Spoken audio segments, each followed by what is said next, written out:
विद्वान से विद्वान हो, योगी से योगी हो, हर किसी को कथा का लाभ लेना चाहिए। श्वेत रोगी, कुष्ठ रोगी, क्षय रोगी, अभागिया। श्वेत रोगी, जिनका शरीर सफेद पड़ जाता है ना बाद में, देखा होगा।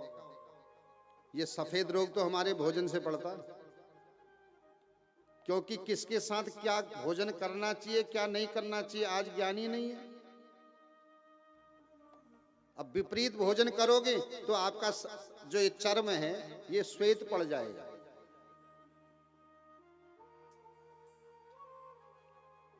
इसलिए श्वेत रोगी, कुष्ठ रोगी, कोढ़ जैसा रोग भी किसी को हो, क्षय रोगी, टीबी का रोग हो, अभागा अभागी हो, पापे दरिद्रे संतानहीना, पापी हो, दरिद्री हो, संतानहीन हो, अगर वो इस कथा को सुनता है तो कोढ़ी का कोढ़ रोग चला जाता है, श्वेत कुष्ठी का श्वेत कुष्ठ चला जाता है, अभागी भाग्यवान हो जाता है, पापी निष्पापी हो जाता है। किसी स्त्री के बच्चे न हो रहे हो या एक संतान होने के बाद फिर आगे संतानी न हो रही हो, वो देवी भागवत की कथा सुने। ऐसा होता है कई माताओं के साथ, एक तो होती है लेकिन उसके बाद फिर आगे संतान नहीं होती। लोग कितना आजकल मेडिकल के चक्कर मारते हैं, इतना सरल साधन है, देवी भागवत की कथा कहीं हो रही हो, बैठ करके 9 दिन प्रेम से सुनो, कहीं जाने की जरूरत नहीं पड़ेगी। लिखा है, और लिखा है तो झूठ तो नहीं हो सकता, क्योंकि अगर इसमें लिखी हुई बातें झूठी हैं तो क्या आप सब लोग झूठ सुनने के लिए बैठे हो? हम झूठ कहने के लिए बैठे हैं क्या? अनादिकाल से लोग इसे कह रहे हैं, कहने वाले सुनने वाले सुन रहे हैं, तो क्या ये सब झूठ है? हमारे शास्त्रों में जो बातें हैं एक भी झूठ नहीं है महाराज, एक,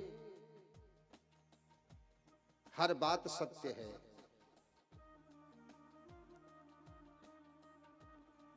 यहां पर कहा जिसके जीवन में जो समस्या जो परेशानी हो, भूत बाधा हो, प्रेत बाधा हो, पितर बाधा हो, ग्रह बाधा हो, डाकनी साकनी पिशाचनी मारी गण बेताल आदि किसी भी प्रकार की समस्या हो, सारी समस्या का समाधान हो जाता है एक देवी भागवत को सुनने से। लेकिन यहां बैठ के भी आप सुन ही रहे हो, इस बात की गारंटी नहीं है।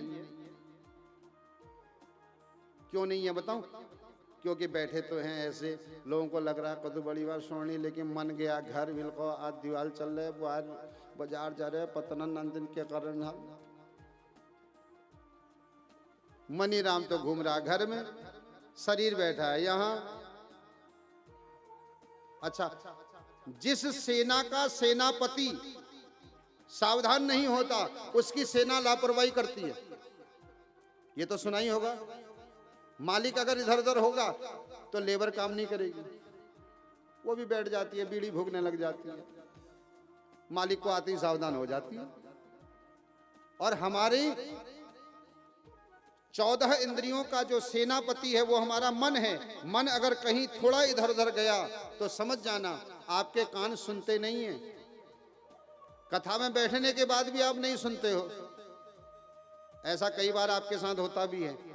कोई प्रसंग यहां से चल रहा है, बहुत अच्छा चल रहा है, इतने में लोग खिलखिला के हंस गए, और पता है पड़ोसी का मन कहीं गया था तो पड़ोसी पूछता है कि हो तो नूर, इनको हाय तुम कहां छिया, तुम नहीं सुनो, इनको नाना मैं मन ने मैंने घर जड़ से। मनी राम जी अगर यहां से बाहर गए तो फिर कान सुनना छोड़ देते हैं। मनी राम जी अगर गए आंख देखना छोड़ देते। आपकी आंखें खुली हैं, आपके सामने आदमी आया, उसने दूर से आपको ऐसे भी किया, लेकिन मन आपका कहीं और था, इसलिए आप उसे देख भी नहीं पाते हो। ऐसा प्रसंग भी हमारे साथ बहुत बार होता है। हम कहीं बैठे हैं, अपने सुर में हैं, ध्यान में है, कोई आदमी आया, उसने हाथ भी हिलाया, चला गया, कुछ दिनों बाद मिलता है, फिर कहता है मील उदिन तुम हाथ ला हिला नमस्कार लगा तुम के जवाब नहीं दी मगर उगाल का दिन के मगर बतन है उनका हाई तुम सामने में भर जिया, क्योंकि मनी राम गया। ये मनी राम अगर थोड़ा इधर उधर भागा तो आंख देखना छोड़ देती हैं, कान सुनने छोड़ देते हैं, फिर कोई सैनिक काम नहीं करता। 5 ज्ञानेंद्रियां, 5 कर्मेंद्रियां सब शून्य हो जाती हैं। इसलिए संभालना है मन को, ताकि हमारा मन कथा सुने। आदमी नहीं बिगड़ता, आदमी का मन बिगड़ता है। अच्छा सच्ची सच्ची बताओ, कौन बिगड़ा है? हम बिगड़े हैं कि हमारा मन बिगड़ा है? इसलिए लोग कहते हैं बिल्कुल चला मणि आप मन का ठीक करो, तुम भला जला, मन ठीक करो, मन सुधारो। मन के हारे हार है, मन के जीते जी। मनस्तु सुख दुखानाम कारणम बंध मोक्षयो। गीता में भगवान कहते हैं ये मन ही है बंधन और मोक्ष का कारण। बंधन शरीर को नहीं होता, आत्मा को नहीं होता, बंधन तो मन का होता है। अभी हालांकि कथा आगे आएगी, वहीं सुनिएगा आप मन कितना खतरनाक और क्या क्या उत्पात मचाता है। सारे उत्पात की जड़ ही मन है महाराज। इस मन को जिसने संभाल लिया वही योगी है। घर में रहते हुए, घर में रहता हुआ योगी है जिसने अपने मन को संभाला है, मन को कंट्रोल में किया है। और जो मन के वश में हो गया वो घर में रहते हुए रावण है। राम बनने के लिए कुछ नहीं करना है, अपने मन को जीतना है, और रावण बनने के लिए मन के वशीभूत हो जाना है बस। और आप ये मत समझना रावण पूजा पाठ बहुत बढ़िया करता था। हर पूजा पाठ करने वाला धर्मात्मा नहीं होता, वो रावण भी होता है। लेकिन आजकल आदमी सोचते हैं बिल्कुल तो पूछ पाठ करनी भाई तुझे क्या कराल तो। अरे भैया रावण कितनी बढ़िया पूजा पाठ करता था बताओ। जब रावण जितनी बार भी भगवान के पास जाता था उतनी बार नए नए स्तोत्र बनाता था। एक स्तोत्र उसने दोबारा कभी गाया ही नहीं। और एक बार तो ऐसा गाया कि पूरा कैलाश पर्वत ही हिलने लगा, नाचने लगा। जटाटवी गलज्वल प्रवाह पावितस्थले गले वलम वलंबितां भुजंग तुंग मालिका डम डम डम डम निडाडमर डमरमयं चकार चंद्रशेखरं नतो नुनः शिवः स्वयं। पूरा कैलाश कांपने लगा। भगवान बोले कौन आया? पार्वती जी बोली कौन आया? शंकर जी बोले भगत आया। पूजा पाठ वो भी कोई कम नहीं करता था महाराज, बड़ी शंकर का भगत है, लेकिन उत्पाती है। दूसरे की स्त्री पर उसकी नजर है, दूसरे की संपत्ति पर उसकी नजर है, दूसरे की पूजा पाठ में विघ्न डालने में उसकी नजर है। इसलिए हर किसी पूजा पाठ करने वाले को यह मत समझ लेना कि यह धर्मात्मा ही है, वो रावण भी हो सकता है। और ऐसे रावणों से सावधान, उनसे बच के रहो। उनके पल्ले पड़ गए भैया, नौग्रह भी बंधन में आ गए थे तो तुम और हम क्या हैं। उसने तो नौग्रहों को बांध दिया।